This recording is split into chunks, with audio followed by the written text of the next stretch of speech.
On a bright morning, Jasmine Carter gripped the steering wheel of her sleek Lamborghini Aventador, her heart racing not from excitement, but from the gravity of the choice she was about to make. The crisp envelope on the passenger seat contained evidence that could either destroy lives or set others free. "Am I really ready for this?" she murmured to herself, her pulse quickening. It wasn't fear that held her back, but the realization that once she took this step, there was no turning back.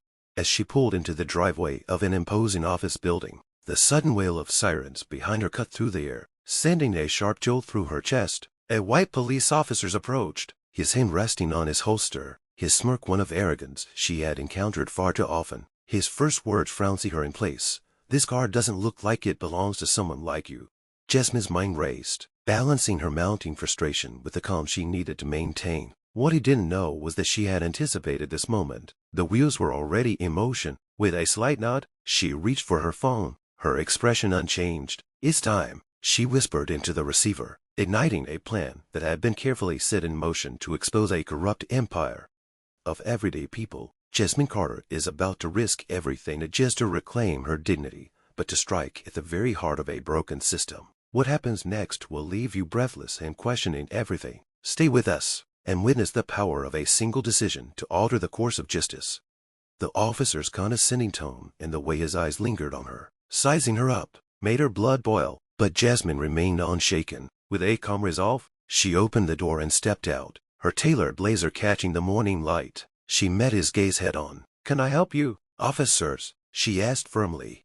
He sneered. "You can start by explaining why someone like you is driving a car like this." The prejudice in his words was palpable. Jasmine's anger flared, but she quickly suppressed it. This wasn't just about reacting. It was about being ready. She handed him her registration and ID, her movements slow but deliberate, daring him to find a flaw.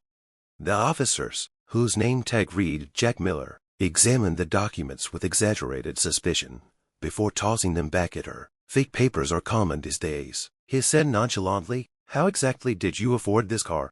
Jasmine's grip on the papers tightened, but her face remained neutral. "I worked hard, saved harder, and bought it legally," she replied evenly. Then, with a hint of defiance, she added, "If you'd like the receipts, I can provide those too."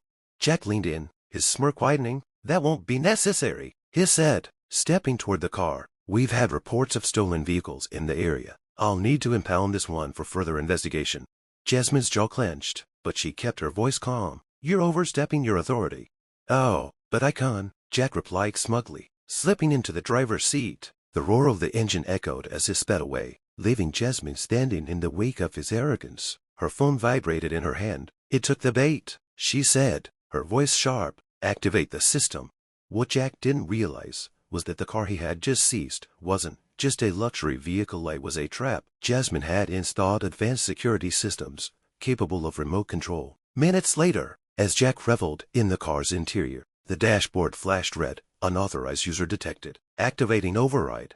"What the hell?" Jack muttered, his confidence slipping into panic. He yanked at the wheel, but it locked in place. The car slowed, then turned sharply onto an unfamiliar road. Jack screamed into his radio for backup, only to hear static in response. For the first time, he was completely powerless. The car came to a halt in front of an abandoned warehouse. Jasmine was already there, her heels clicking against the concrete as she approached. Her gaze was cold and unyielding. "Officer Miller," she began, her voice commanding. "Welcome to accountability." Jack stumbled out of the car, his bravado faltering. "What is this?" he demanded, his hand instinctively reaching for his holster. But before he could act, a large screen behind Jasmine flickered to life, displaying footage of his every misstep, every word, every arrogant smile, every abuse of power. "You've been abusing your badge for years," Jasmine said, her voice steady yet brimming with controlled fury. "But today, that ends." Jack stammered, sweat beading on his forehead. "This is all fake." Jasmine stepped closer, her eyes piercing him. "You think no one noticed your behavior? Think again." The screen shifted, revealing hidden camera footage of Jack's violent tendencies, racial profiling, and even bribes taken under the guise of authority. The silence in the warehouse was deafening. Jasmine's voice was laced with disappointment as she spoke. "You could have been better, but you chose this, and now you'll face the consequences." As Jasmine walked away from the warehouse, her mind was already focused on the next target. Jack was just a symptom. The real fight was against the system that enabled him. But this moment, this victory, was just the beginning, the spark signaling the beginning of a shift. The cool night air brushed against her skin as she made one final call. "Laura," she said, her voice calm but resolute, "we've taken the first step. Now, let's expose the rest."